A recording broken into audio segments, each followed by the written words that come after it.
How is Patrick Clancy able to face his wife in court? She described thoughts of hurting the kids. How is he able to forgive her and possibly testify in her defense? Yes, his life as he knew it ended, but he's still alive and he can still honor everyone that has been impacted by this tragedy. A forensic psychologist answering your questions about the case. But first, do me a favor, hit the like, hit the subscribe, and share the episode. I'm Matt Johnson, and this is Justice.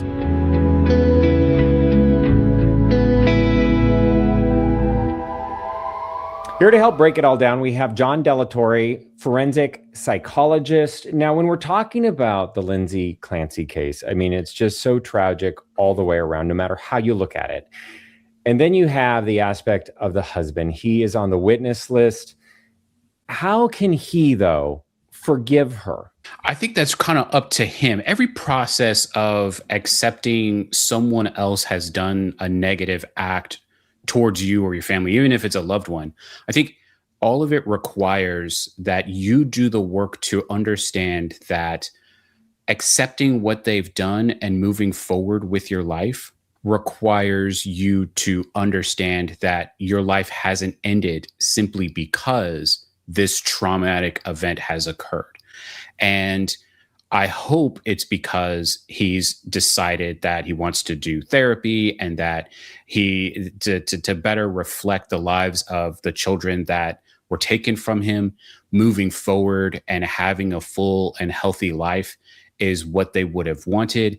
I think there's just this element of, yes, his life as he knew it ended, but he's still alive and he can still honor everyone that has been impacted by this tragedy by acknowledging that the tragedy doesn't stop the world from spinning. And the children, 5 years, 3 years, and just 8 months old. The husband, within a week of the tragedy, he created a GoFundMe, and local news was reporting that he wrote this on that page. "My family was the best thing that ever happened to me. I took so much pride in being Lindsay's husband and dad to Cora, Dawson, and Callan. Our marriage was wonderful and grew stronger as her condition rapidly worsened. I took so much pride in being her husband, as I did being father, and felt persistently lucky to have her in my life. I want to ask all of you that you find it deep within yourselves to forgive Lindsay as I have. The real Lindsay was generously loving and caring towards everyone, me, our kids, family, and friends, and her patients. The very fibers of her soul are loving. All I wish for her now is that she can somehow find peace." Isn't that remarkable, though, within a week? Sure. I mean, you don't anticipate someone being able to have that level of insight, if that's what we want to call it. Because I think some people could easily look at that and say, maybe he had someone write it for him. Maybe it was, written by some other thing. Or it could also be that he truly believes these things, that he took the time to recognize that a moment in someone's life doesn't necessarily have to define it, and that there were other things that had been going on in their lives as a family, in his life, in her life, in their lives as a couple, that aren't necessarily being relayed during this moment, right? Following the actions that she, we'll still say allegedly, but the actions that she has been engaging in. One could say that he took the time to do the work to recognize this doesn't necessarily have to define any of us, doesn't have to define any of this. And let's just move forward and make sure that everybody understands that if I'm okay with it, you guys can be okay with it too. How does someone that has experienced such loss and grief, and they've divorced the person that is allegedly responsible, and they're going to participate in the trial, they're going to testify, how do they prepare for that? I think you prepare them by allowing the realities of how things are going to go.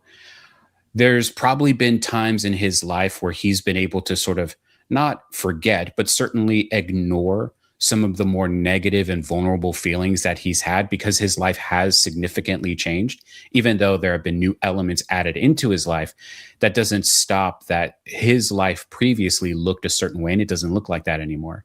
And so I think you allow him the opportunity to say, this is where I'm willing to go. I don't want to push any more than that. I don't want to push the boundaries of this any more than that.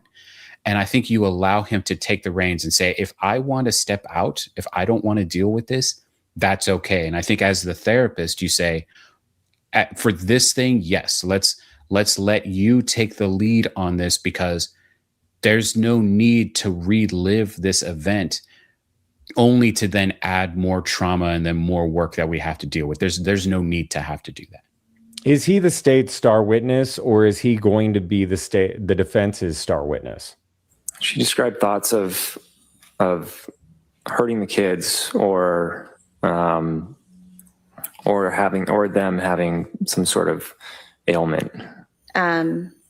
Did she tell you that this was the first time she had suicidal thoughts? I don't know if she mentioned it was the first time or not. I just remember her saying she had them.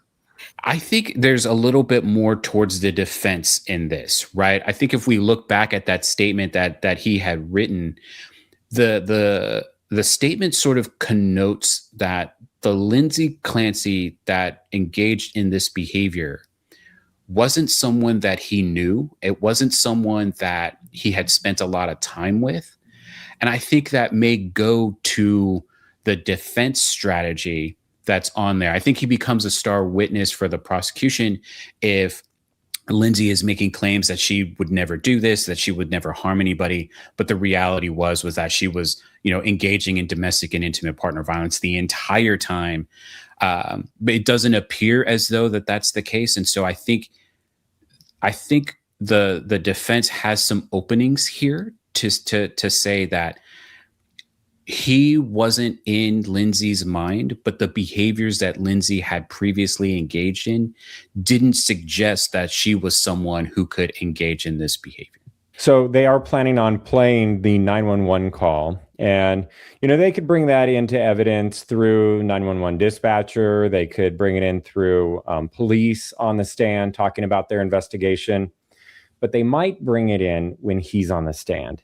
And there were attorneys discussing how that's going to play out. And they already have a plan to let him exit the courtroom during the playing of that, because we have to remember that he's a victim too. Yeah. I think you walk a fine line with that strategy, because you don't want to turn off the jury.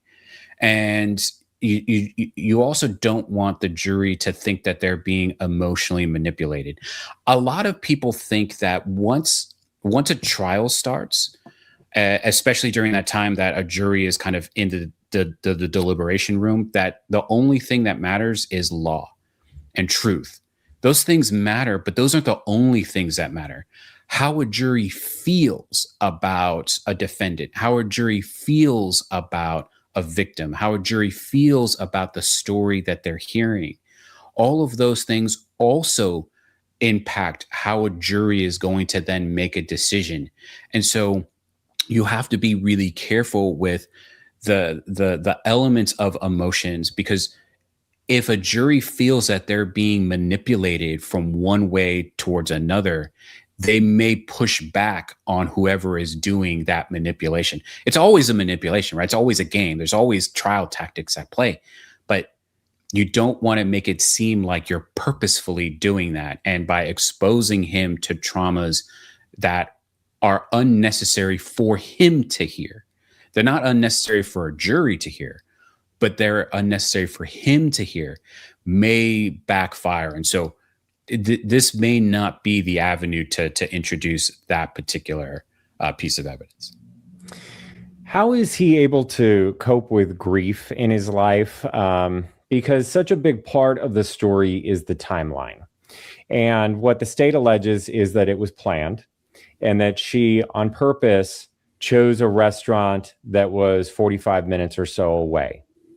And that gave her enough time to execute her plan, according to prosecutors. So what about the level of guilt that he must live with And how does he cope with that? And is that going to be reopened, that wound, when he's on the stand and at the trial? Because, I would imagine at some point during his life and thinking about this, he had to have wondered, what if I didn't go? Oh, absolutely. Yeah, I think anyone has that sort of level of survivor's guilt or moral injury that, you're constantly thinking about what more could you have done to either help the person or stop the act. Yeah, absolutely. And I think those would definitely be something that if he is in therapy, you could absolutely work on, because you should take on what is yours. He didn't engage in this behavior. So the accepting of guilt, right? The accepting of responsibility for the act may be too much weight for him to engage in. And that could certainly impact his ability to go through the grieving process. And the grieving process is not a straight line. And just because one person experiences a similar kind of thing doesn't mean that how they go through their grieving process is how he's going to go through his. And so what it appears as though is that he has told the community, please do what I am doing. And he is trying to live through that mantra of, I have forgiven her for this. You should forgive her for this. I don't want to be in a room where I'm going to get hurt again. But I understand that someone needs to be held responsible for this. And so I think all of those are play, but that's right. That's fragile ice to walk on, that any little thing can undo all of that stuff. But your hope is that as a psychologist, your hope is that you've helped the person, again, if he's in therapy, that you've helped the person gain the coping resources to recognize, oh, wait, this ice is starting to crack. Let me walk slower. Let me walk softer. Let me do something different to ensure that I don't fall through. And, another thing that he did to remember his family and his children was right away, he ran the Boston Marathon and he was interviewed by reporters there. Do you think that doing acts like that helps in the healing process for people that are listening out there? It can, absolutely. There's all different kinds of ways in which someone can memorialize people that have either been taken from them or that have been lost for some other reason.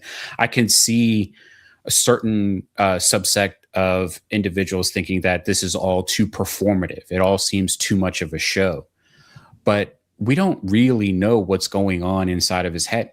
It could, in fact, be performative. It could, in fact, be a show, but that doesn't automatically mean that it is negative. It could be something that he feels he needs to do in order to deal with grief in his own way. It could absolutely be performative in that he's just wanting to come across as a good guy. We don't really know why he's doing this. And I think in some ways, maybe he doesn't either.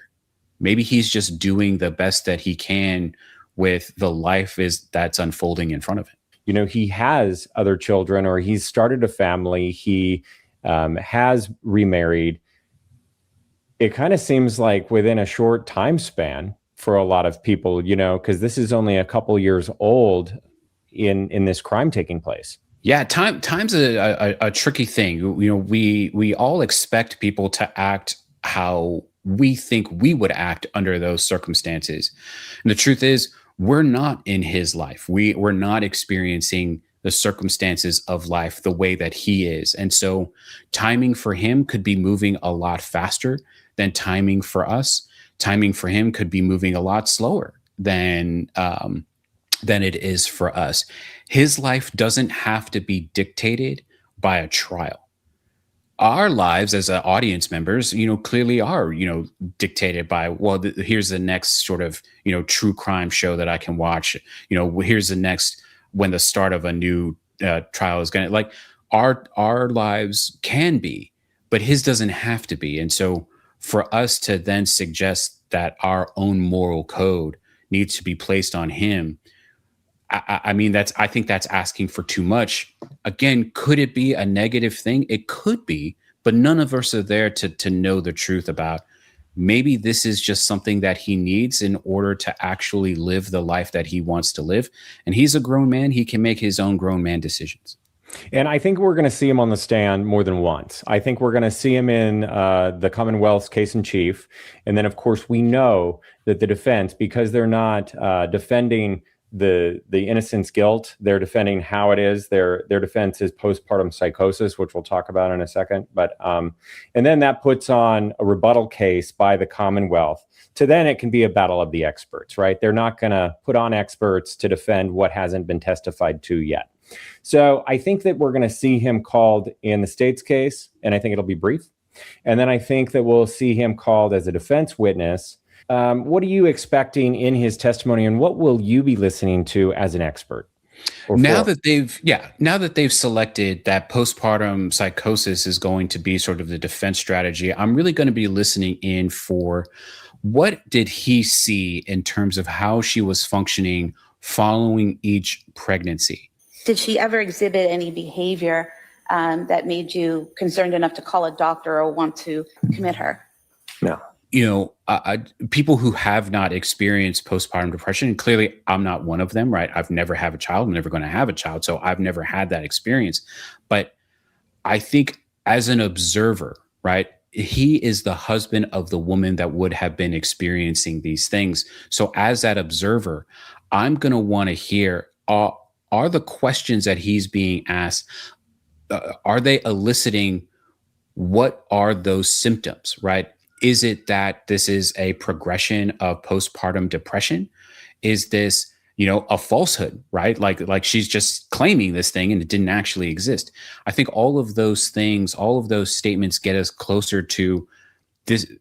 Is this defense strategy actually something that a jury is going to buy?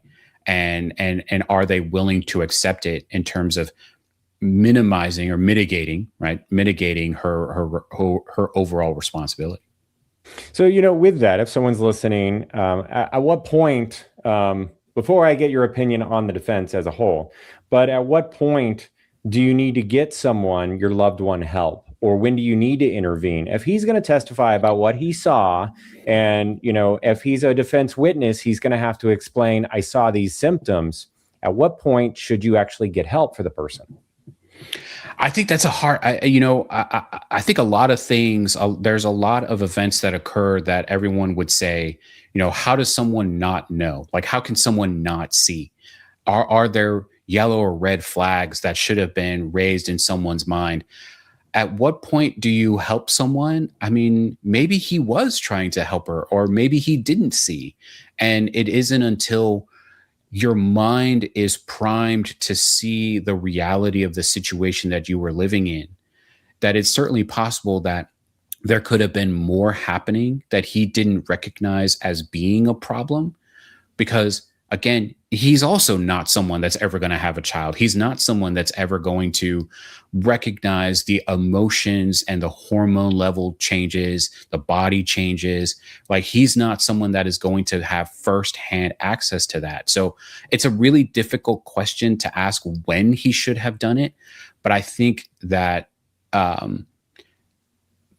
medical teams should be working more as a team, right? That your doctor and you as the patient and your family, I think the better solidified as a team that you are, the more likely you are to see when a problem is developing and begin the necessary interventions. Yeah, and there are civil lawsuits that are filed on his behalf for his family, claiming that she wasn't receiving the proper treatment and she was over-medicated. So there were a lot of pills prescribed, but not a lot of pills taken, correct? Is that comprehensive of all the pills that were prescribed? These are the pills that you brought into the police station. So out of those, yeah, it's possible that not a lot were taken. Which brings us to the defense. The defense is not disputing that Lindsay Clancy killed her children, but that she suffered from postpartum psychosis and that she was receiving numerous psychiatric medications in the weeks before the killing. So what do you make about this defense as a whole? I've talked to other experts and they say it's an extremely rare condition. It is an extremely rare condition, though I think that probably belies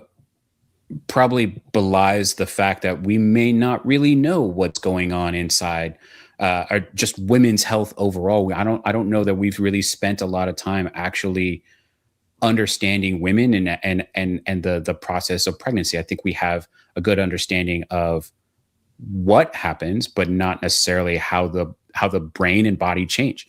So it is a rare condition.